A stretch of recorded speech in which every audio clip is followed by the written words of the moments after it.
حضرت دحیہ قلبی رضی اللہ تعالیٰ عنہ نہایت خوبصورت تھے۔ تفسیر نگاہ لکھتے ہیں کہ آپ کا حسن اس قدر تھا کہ عرب کی عورتیں دروازوں کے پیچھے کھڑے ہو کر یعنی چھپ کر حضرت دحیہ قلبی رضی اللہ تعالیٰ عنہ کو دیکھا کرتی تھی، لیکن اس وقت آپ مسلمان نہیں تھے۔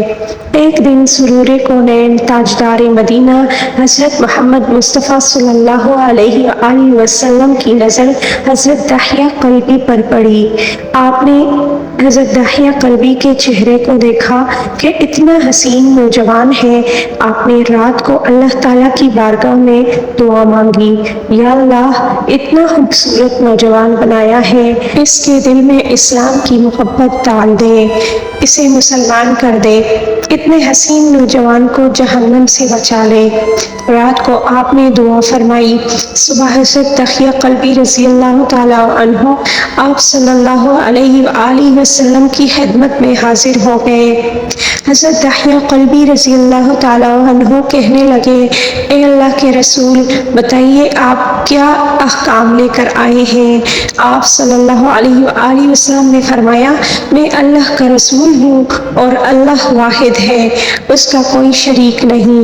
پھر توحید و رسالت کے بارے میں حضرت دحیہ رضی اللہ تعالیٰ عنہ کو بتایا۔ حضرت دحیہ نے کہا، اللہ کے نبی، میں مسلمان تو ہو جاؤں، لیکن ایک بات کا ہر وقت ڈر لگتا ہے، ایک گناہ میں نے ایسا کیا ہے کہ آپ کا اللہ مجھے کبھی معاف نہیں کرے گا۔ آپ صلی اللہ علیہ وآلہ وسلم نے فرمایا، اے دحیہ بتا تو نے کیسا گناہ کیا ہے؟ تو حضرت دحیہ قلبی نے کہا، یا رسول اللہ، میں اپنے قبیلے کا سردار ہوں اور ہمارے ہاں بیٹیوں کی پیدائش پر انہیں زندہ دفن کیا جاتا ہے۔ میں کیونکہ قبیلے کا سردار ہوں اس لیے میں نے 70 گھروں کی بیٹیوں کو زندہ دفن کیا ہے۔ آپ کا رب مجھے کبھی معاف نہیں کرے گا۔ اسی وقت حضرت جبرائیل امین علیہ السلام حاضر ہوئے، یا رسول اللہ صلی اللہ علیہ وآلہ وسلم، اللہ سلام کہتا ہے اور فرماتا ہے کہ اسے کہیے، اب تک جو ہو گیا وہ ہو گیا، اس کے بعد ایسا گناہ کبھی نہ کرنا، ہم نے معاف کر دیا ہے۔ حضرت دحیہ آپ کی زبان سے یہ بات سن کر رونے لگے۔ آپ صلی اللہ علیہ وآلہ وسلم نے فرمایا، دحیہ اب کیا ہوا ہے، کیوں رو رہے ہو؟ حضرت دحیہ قلبی کہنے لگے، یا رسول اللہ، میرا ایک گناہ اور بھی ہے جسے آپ کا رب کبھی نہیں معاف کرے گا۔ آپ صلی اللہ علیہ وآلہ وسلم نے فرمایا، دحیہ کیسا گناہ بتاؤ؟ حضرت دحیہ قلبی فرمانے لگے، یا رسول اللہ، میری بیوی حاملہ تھی اور مجھے کسی کام کی وجہ سے دوسرے ملک جانا تھا۔ میں نے جاتے ہوئے بیوی کو کہا کہ اگر بیٹا ہوا تو اس کی پرورش کرنا اور اگر بیٹی ہوئی تو اسے زندہ دفن کر دینا۔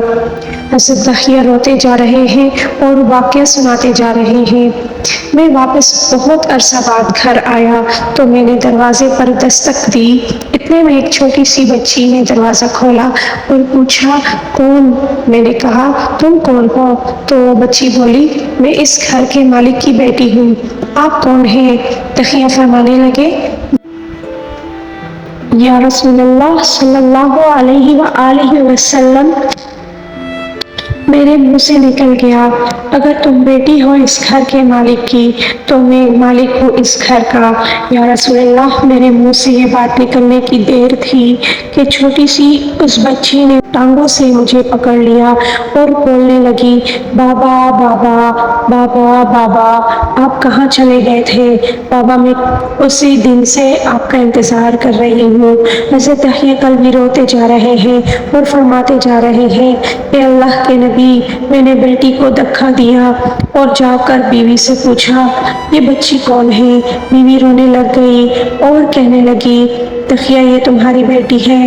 یا رسول اللہ، مجھے ذرا ترس نہیں آیا، میں نے سوچا میں قبیلے کا سردار ہوں، اگر اپنی بیٹی کو دفن نہیں کیا تو لوگ کہیں گے ہماری بیٹیوں کو دفن کرتا رہا اور اپنی بیٹی سے پیار کرتا ہے۔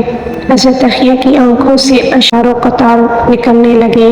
یا رسول اللہ، وہ بچی بہت خوبصورت، بہت حسین تھی، میرا دل کر رہا تھا اسے سینے سے لگا لوں، پھر سوچتا تھا کہیں لوگ بعد میں یہ باتیں نہ کہیں کہ اپنی بیٹی کی باری آئی تو اسے زندہ دفن کیوں نہیں کیا۔ میں گھر سے بیٹی کو تیار کروا کر نکلا تو بیوی نے میرے پاؤں پکڑ لیے، دحیہ نہ مارنا اسے، دحیہ نہ مارنا اسے، دحیہ کہ یہ تمہاری بیٹی ہے، ماں تو آخر ماں ہی ہوتی ہے۔ میں نے بیوی کو پیچھے رکھا دیا اور بچی کو لے کر چل پڑا۔ راستے میں میری بیٹی نے کہا، بابا مجھے نانی کے گھر لے کر جا رہے ہو؟ بابا کیا مجھے کھلونے لے کر دینے جا رہے ہو؟ بابا ہم کہاں جا رہے ہیں؟ یا رسول اللہ، میں بچی کے سوالوں کا جواب ہی نہیں دیتا تھا، وہ پوچھتی جا رہی ہے بابا کدھر چلے گئے تھے؟ کبھی میرا منہ چومتی ہے، کبھی بازو گردن کے گرد دے لیتی ہے، لیکن میں کچھ نہیں بولتا۔ ایک مقام پر جا کر میں نے اسے بٹھا دیا اور خود اس کی قبر کھودنے لگ گیا۔ آقا کریم صلی اللہ علیہ وآلہ وسلم دحیہ کی زبان سے واقعہ سنتے جا رہے ہیں اور روتے جا رہے ہیں۔ میری بیٹی نے جب دیکھا کہ میرا باپ دھوپ میں سخت کام کر رہا ہے تو اٹھ کر میرے پاس آئی، اپنے گلے میں جو چھوٹا سا دوپٹہ تھا وہ اتار کر میرے چہرے سے ریت صاف کرتے ہوئے کہتی ہے، بابا دھوپ میں کیوں کام کر رہے ہیں؟ چھاؤں میں آ جائے۔ بابا یہ کیوں کھود رہے ہیں؟ بابا گرمی سے چھاؤں میں آ جائے۔ اور ساتھ ساتھ میرا پسینہ اور مٹی صاف کرتی جا رہی ہے، لیکن مجھے ترس نہ آیا۔ آخر جب قبر کھود لی تو میری بیٹی پاس آئی، میں نے دھکا دے دیا، وہ قبر میں گر گئی اور میں ریت ڈالنے لگ گیا۔ بچی ریت میں سے روتی ہوئی اپنے چھوٹے چھوٹے ہاتھ میرے سامنے جوڑ کر کہنے لگی، بابا میں نہیں لیتی ہوں کھلونے، بابا میں نہیں جاتی ہوں نانی کے گھر، بابا میری شکل پسند نہیں آئی تو میں کبھی نہیں آتی آپ کے سامنے، بابا مجھے ایسے نہ مارے۔ یا رسول اللہ صلی اللہ علیہ وآلہ وسلم میں ریت ڈالتا گیا، مجھے اس کی باتیں سن کر بھی ترس نہیں آیا۔